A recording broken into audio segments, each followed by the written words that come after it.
Assalamualaikum warahmatullahi wabarakatuh. Perkenalkan, saya Alda Aulia dari kelompok 2 ingin mempresentasikan mengenai mengelola komunikasi masa iklan, promosi penjualan, acara, dan pengalaman serta hubungan masyarakat.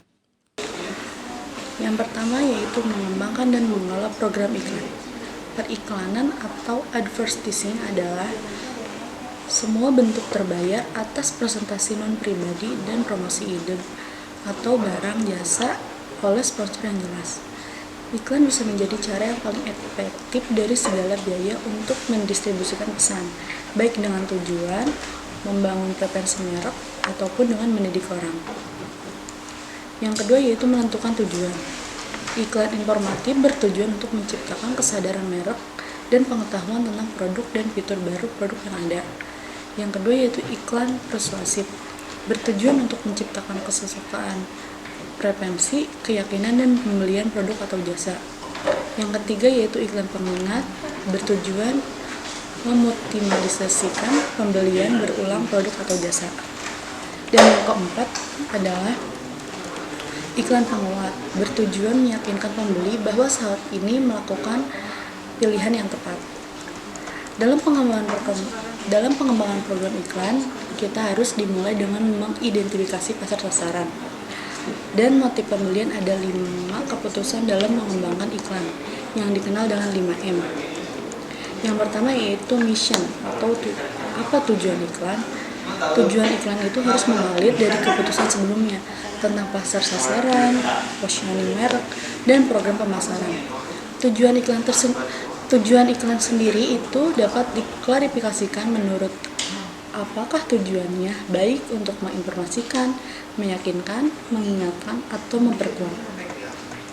Yang kedua itu money. Seberapa besar anggaran yang harus dihabiskan? Iklan sebenarnya merupakan sebagian investasi dalam membentukkan ekuitas merek dan loyalitas pelanggan.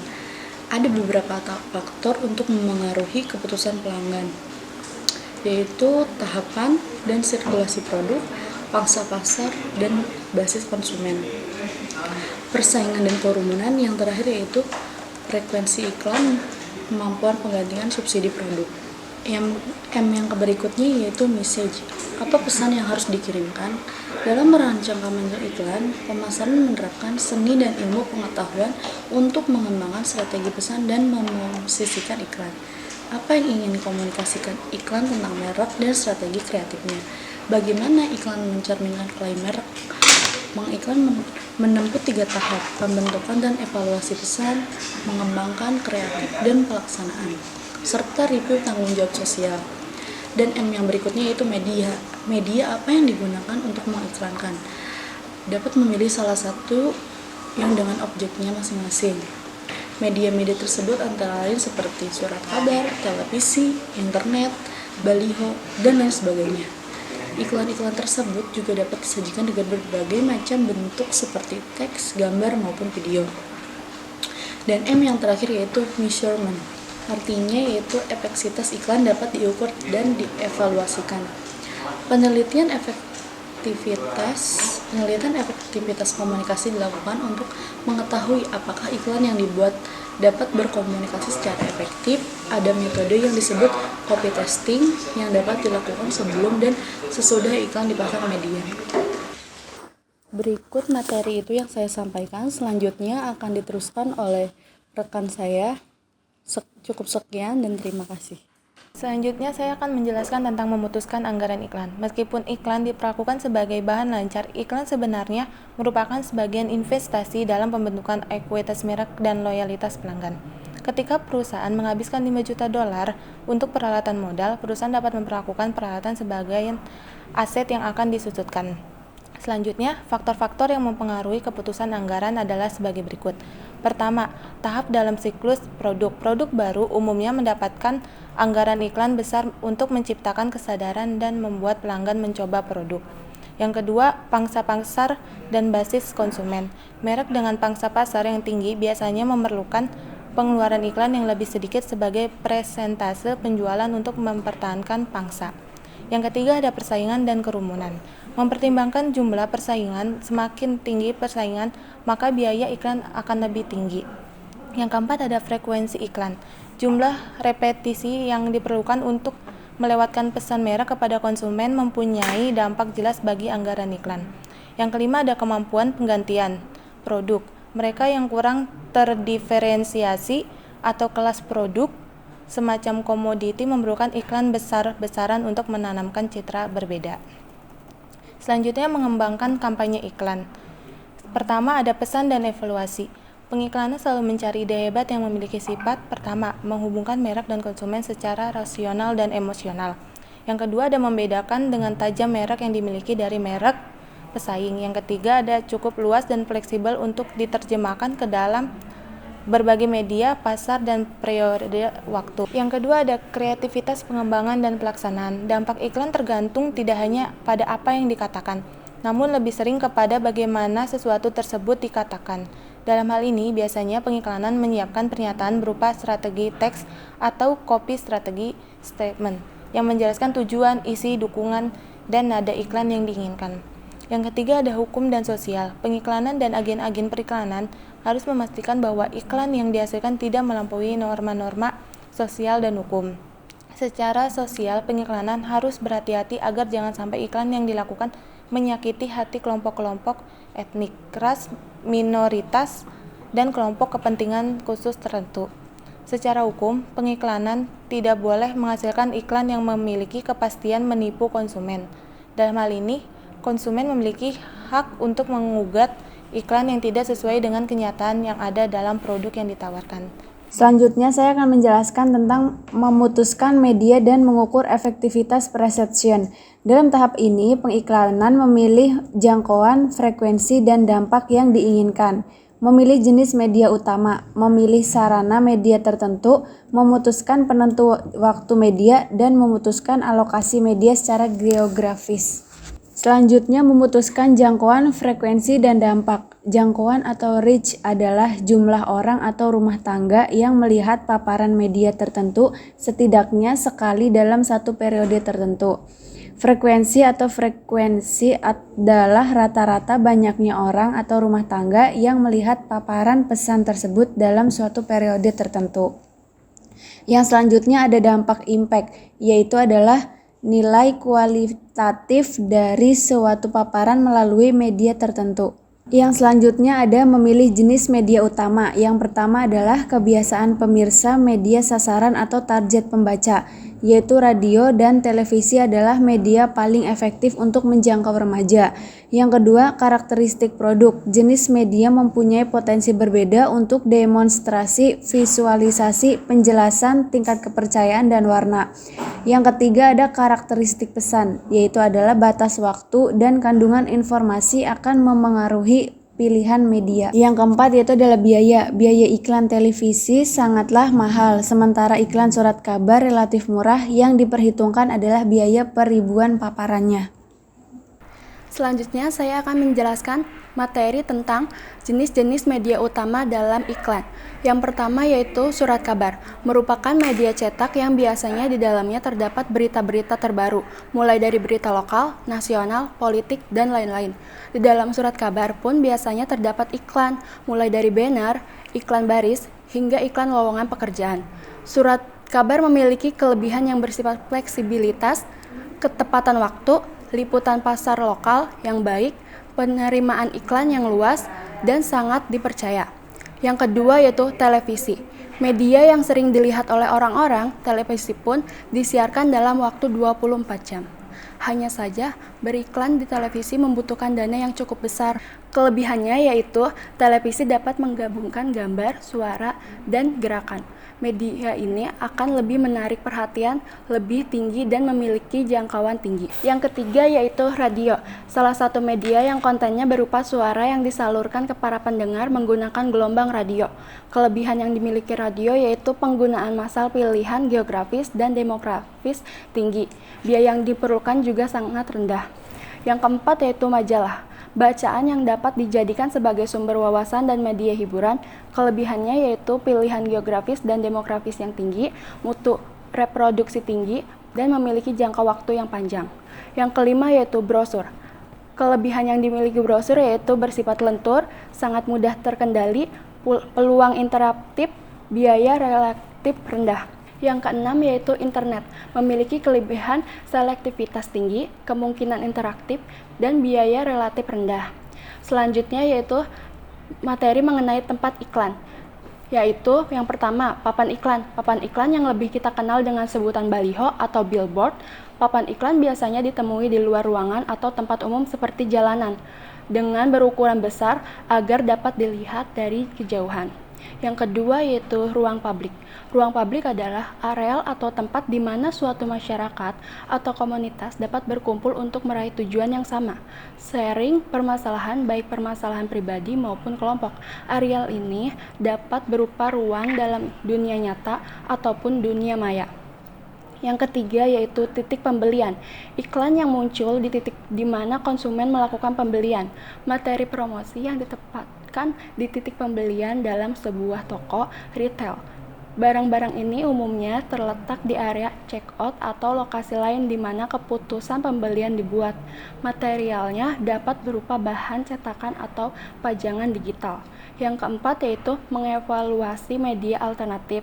Dan yang kelima yaitu memilih sarana media khusus. Memutuskan penentuan waktu dan alokasi media. Dalam meluncurkan produk baru, pengiklanan harus memilih hal-hal sebagai berikut. Yang pertama yaitu kontinuitas, dicapai dengan menjadwalkan paparan secara merata sepanjang periode.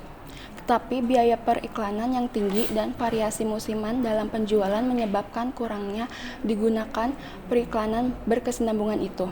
Umumnya, periklanan menggunakan periklanan berkesinambungan untuk situasi peluasan pasar, untuk jenis produk yang sering dibeli, dan untuk pembelian yang sudah jelas. Yang kedua yaitu konsentrasi, berarti menggunakan semua dana periklanan pada suatu periode. Hal ini cocok untuk produk yang hanya memiliki satu musim penjualan atau satu waktu liburan. Yang ketiga yaitu bersela, berarti melakukan periklanan untuk beberapa periode diikuti oleh suatu selang waktu tanpa iklan dan kemudian diikuti dengan gelombang berikutnya. Pola itu digunakan jika dana terbatas, siklus pembelian relatif tidak sering, atau jenis produknya musiman. Dan yang terakhir yaitu berdenyut, merupakan periklanan yang dilakukan terus-menerus pada tingkat yang rendah dan diperkuat secara periodik.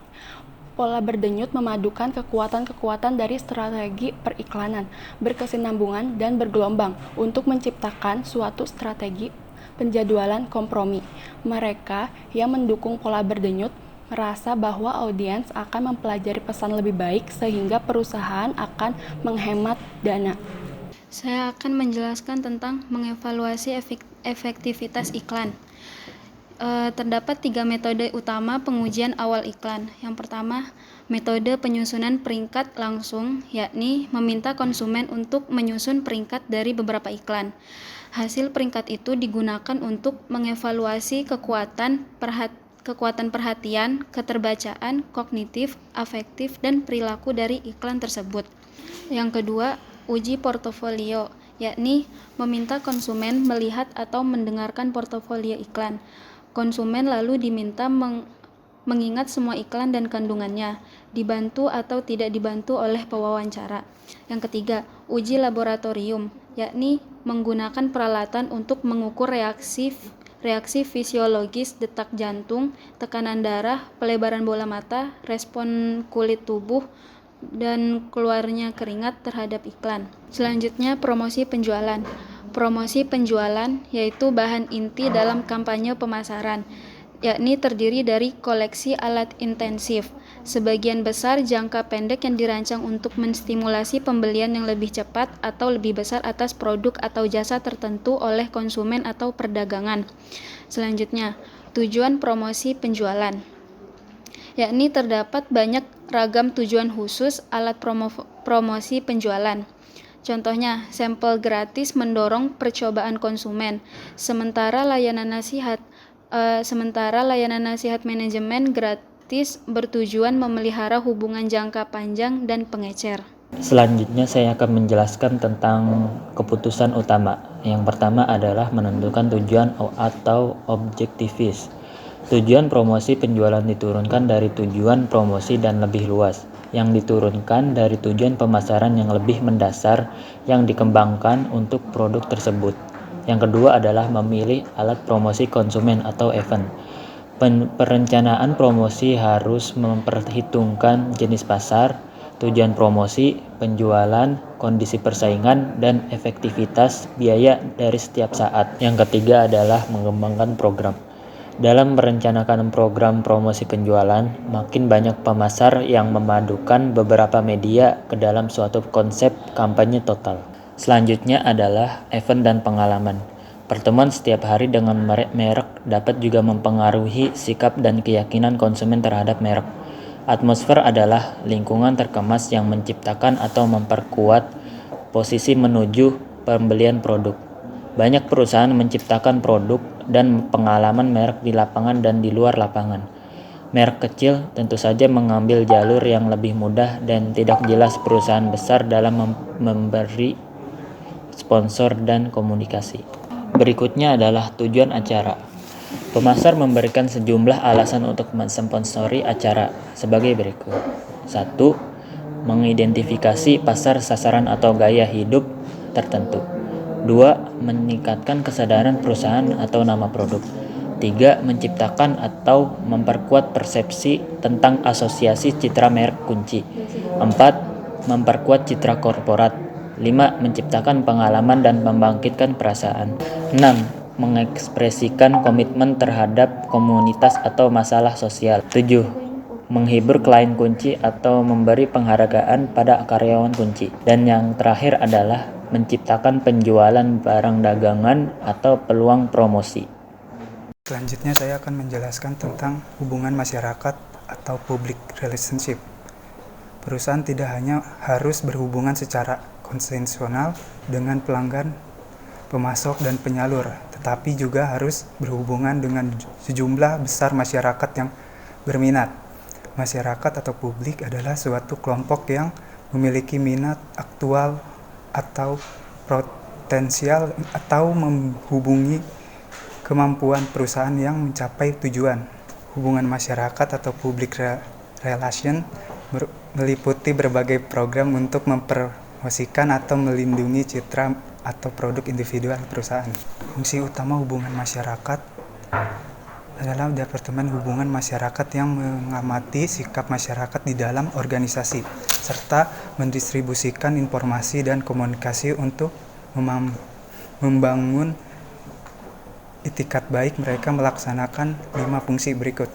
Yang pertama, hubungan pers, yaitu mempresentasikan berita dan informasi tentang organisasi dalam pandangan yang paling positif. Yang kedua, publisitas produk, mensponsori usaha untuk mempublikasikan produk tertentu. Yang ketiga, komunikasi korporat, mempromosikan pemasaran organisasi melalui komunikasi internal dan eksternal.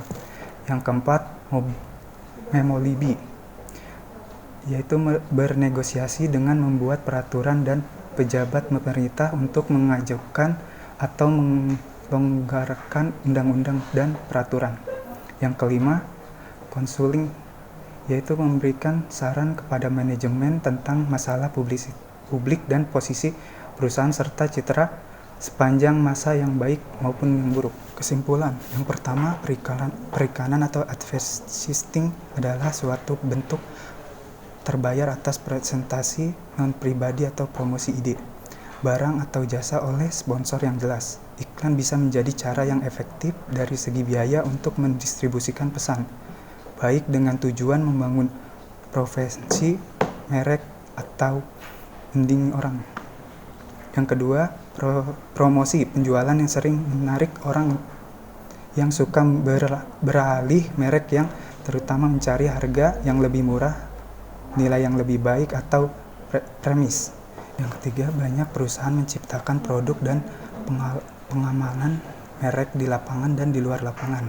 Merek kecil tertentu saja mengambil jalur yang lebih murah dan tidak sejelas perusahaan besar dalam memberikan sponsor dan komunikasi. Yang keempat, perusahaan tidak hanya harus berhubungan secara konstruktif dan dengan pengalaman pemasok dan penyalur, tetapi juga harus berhubungan dengan sejumlah besar masyarakat yang berminat. hubungan masyarakat atau public relation meliputi berbagai program untuk mempromosikan atau melindungi citra atau produk individual perusahaan.